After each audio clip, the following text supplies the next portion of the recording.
नमस्कार, इस वक्त हम मौजूद है बवाना जय जय कॉलोनी में और बवाना जय जय कॉलोनी में रात के समय स्मैक बेचने को लेकर दो गुटों में आपस में लड़ाई झगड़ा होता है और खुलकर सरेआम चाकू खंजर चलते हैं और उसी चाकू खंजर के चलते एक ही परिवार के एक महिला की मौत हो जाती है और दो लोग बुरी तरीके से घायल हैं। अक्सर दिल्ली में यही देखने को मिलता है कि दो गुटों में जब भी लड़ाई झगड़ा होता है तो शराब या किसी नशे को बेचने को लेकर ही झगड़ा होता है। ये वो मकान हम आप लोगों को सीधी तस्वीरें उस मकान की दिखा रहे हैं जहां पर रात के 11:30 बजे के आसपास स्मैक बेचने को लेकर झगड़ा होता है। और इसी परिवार के ऊपर जैसे गाँवों में होता था कि पहले जो बदमाश आते थे और एक परिवार को बुरी तरीके से खत्म कर चले जाते, वैसा ही आज बवाना जय जय कॉलोनी में हुआ है। तो इस परिवार के कुछ लोग भी हमारे साथ मौजूद हैं, उनसे भी बातचीत करते हैं कि उन थे वो बदमाश और किस वजह से इनका आपसी झगड़ा जो आपसी विवाद है वो हुआ था। जी भाई, नाम बताइए। बिलाल नाम है मेरा। बिलाल जी, कैसे क्या हुआ बताइए। जी यहाँ पर मतलब बैठे हुए थे 5-6 जने, मम्मी पापा मेरे उधर से आ रहे थे जी। तो मेरे मम्मी थे यहाँ पे बैठ के? वो बैठ के सामान भेजे थे मम्मी पापा ने इसमें जी मेरे मम्मी पापा ने इतना ही कहा कि बस यहाँ पर ये सब मत बेचो, कोई इधर उधर देखेगा तो सोचेगा हम बेच रहे हैं। तो बस इतना ही कहा, उठते हुए मारने लग गए, मारते मारते सबने चाकू निकाल के चाकू मारने लग गए जी। आप कहाँ थे उस वक्त? जी मैं यहाँ से गया था और फिर सुनना लड़ाई हुई थी, मैं भागता हुआ वापस आया रोड से। कौन थे जिनको चाकू मारे गए? मम्मी, मेरी मम्मी, बहन है मेरी, मेरे पापा जी। तो सही सलामत है तीनों या किसी के साथ कुछ? मम्मी जो है खुल के कौन लोग थे वो जिन्होंने आप लोगों के ऊपर हमला किया, आपके परिवार के ऊपर? साहिद, जाहिद, साकिर, आर्यन और अन्ना। अभी तक पुलिस की तरफ से कोई कार्रवाई की गई है? बता नहीं सर जी। जो तो पता है वो सच जो हुआ वो बता। वो ना सच्चाई बता, जो सच्चाई हो। कुछ कार्रवाई नहीं हुई है जी। कुछ कार्रवाई नहीं हुई है जी भाई। नहीं जी, कुछ कार्रवाई नहीं हुई। जैसे सरेआम दिल्ली के अंदर मैं जी इसका करना कहीं ना कहीं। मैं जी इसका वो हूँ जी, खालू, ठीक है जी। और ना इसके साथ नाइंसाफी हुई है जी। और किसी के साथ चाकू छुरी चलाना बहुत बड़ा अत्याचार है जी। और ना एक बात बोलूं, ये बहुत बड़ा नाइंसाफी हुई है। एक परिवार के साथ बहुत ज्यादा गलत हुआ है। एक लड़की के साथ हुआ है, एक लड़की के साथ पहले भी इन लोगों ने मारा था मेरी बहन को, जीजा को, मेरी भांजियों को। उसको तो खींच के ले जा रहे थे 4-5 लड़के बदतमीजी से। ये पहले की तस्वीरें इनकी है। पहले भी मार मार के उनको बेहाल कर दिया था। हम लास्ट में आए, हम उठा करके अस्पताल ले गए। हम फोन करते रहते हैं मगर पुलिस वाले नहीं आते टाइम पे। 100 नंबर में कॉल कर करके हम दुख हो जाते, लेकिन पुलिस वाले टाइम पे नहीं आते। और अब भी ये सारी औरतें भी इसकी मिली हुई थी। हम तो यहाँ थे नहीं, घर पे थे अपने। याद नहीं है यहाँ पे, यहाँ घर पे थे। लड़का रोता रोता आया कि मम्मी मर गई, खाला मम्मी मर गई। तब मैं दौड़ती भी आई हूँ, फिर मेरी भांजी भी वहाँ से आई। क्या आप लोग बता रहे हो कि पहले भी आपस में झगड़ा? पहले भी झगड़ा, कोई कार्रवाई नहीं करती? कार्रवाई करती तो अभी ये लोग मार देते उसको, वो बच्ची भी होती ना। अगर ये लोग उसको बंद करके रखते ये लोग तो वो बच्ची भी होती, अभी मरती नहीं वो। क्या कह रहे हो भाई आप? जी 1-2 महीने से केस वापसी लेने को करते हैं। ये पहले ये साहिद, जाहिद और साकिर तीनों केस वापसी लेने को करते हैं। हमने केस वापसी कि बोले केस वापसी ले लो, गलती हो गई, ये हो गई, माफ कर दो। तो मम्मी पापा ले रहे थे केस वापसी, हम मना कर दिए ना, तो इस चक्कर में लोगों ने सर ऐसा किया। पहले जो आप लोगों का झगड़ा हुआ था, किस बात को लेके झगड़ा हुआ था पहले आप लोगों का?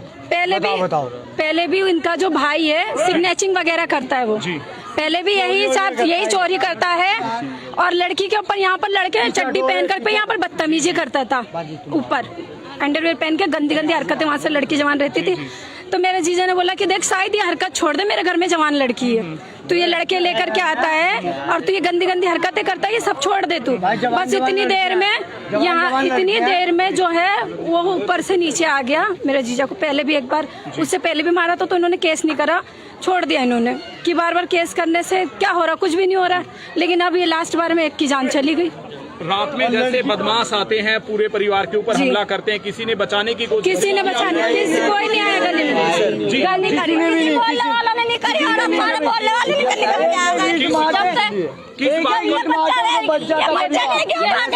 हाथ जोड़ रहा हूँ, जाके देख लो, एक बार देख लो। मैं कोई नहीं आया पूरी गली में से। वीडियो में बोल रहे, मैं बाद में आई थी जब उनकी वीडियो मैंने बनाई, नहीं देखी।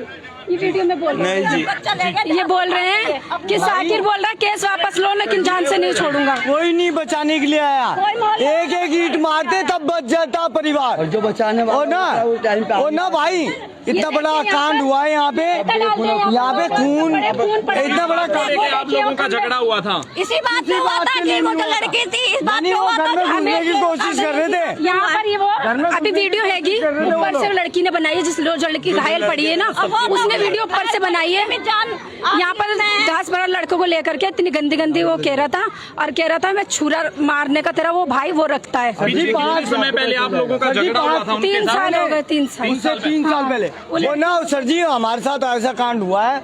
ये ना ये वारदात तय कर रखी थी इन लोगों ने, वो ना उससे उसका प्लान था उनका, उन लोगों का प्लान ऐसा था कि बेचारे को किसी का भी किसी की हत्या करना है ना, लड़कियों को भी मारा। लड़की का होश ही नहीं है। जिस तरीके से बवाना जजे कॉलोनी में एक परिवार के ऊपर दिन दहाड़े हमला होता है वो कहीं ना कहीं पुलिस की कार्यशैली पर भी सवालिया निशान जरूर खड़े करता है। परिवार का ये भी कहना है कि उससे पहले कुछ समय पहले हमारा झगड़ा भी हुआ था और परिवार के ऊपर बार बार दबाव बनाया जा रहा था राजीनामे का।